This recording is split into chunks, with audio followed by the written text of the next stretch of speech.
everyone. Recently I had an update where I talked about how I removed the lighting plugin from my game, but somehow there's still lighting in my game.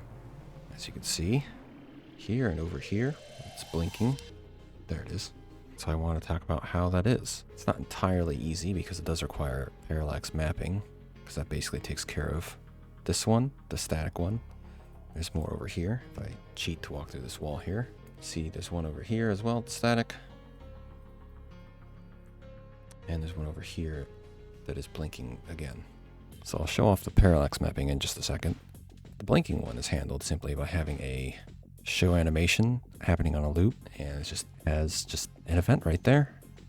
And I just made an image that's just a gradient that's fading off into transparency that I made in GIMP. It's just a circle, and then I made the whole thing like 50% transparent, something, maybe even like 20% transparent. It's very highly transparent. And then I just layered that on top of a dark image for the darkness of the map. And yeah, that's how that was done. I'll show you the whole thing, what it looks like together in a second. So the main thing you might be wondering about is this flickering light on me. This is also a show animation. Unfortunately, RPG Maker is stupid and doesn't allow me to just loop using the wait for completion command. For some reason, if I do wait for completion, it doesn't actually loop fully. It like skips, and there's like several frames where it's not visible. So what I did is it's actually, you can tell it's kind of flickering. I mean, part of the flickering is by design because the animation is like pulsating, but it gets a little bit brighter sometimes. And the reason why it does that is because they're overlapping frames where the animation stops and ends at the same frame, which is not something I can seem to figure out how to do cleaner, but I guess it kind of works to make it look more flickery.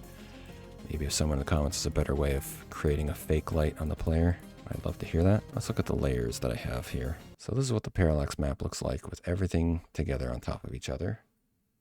This is a program called paint.net. If you haven't seen it, it's just a free program that's basically MS Paint, but just a little bit better. And it allows me to do pretty simple things like layers and cropping and stuff. I'm just using it because it's just, I don't know, more lightweight, and it works in 4K, which GIMP does not seem to have 4K support yet, so it's all the UI is very tiny. Yeah, you can see the layers. Here's the top layer, and this is just the darkness layer. So this is what this tile set normally looks like, but I made it darker, and then these are just lights that are on top of it.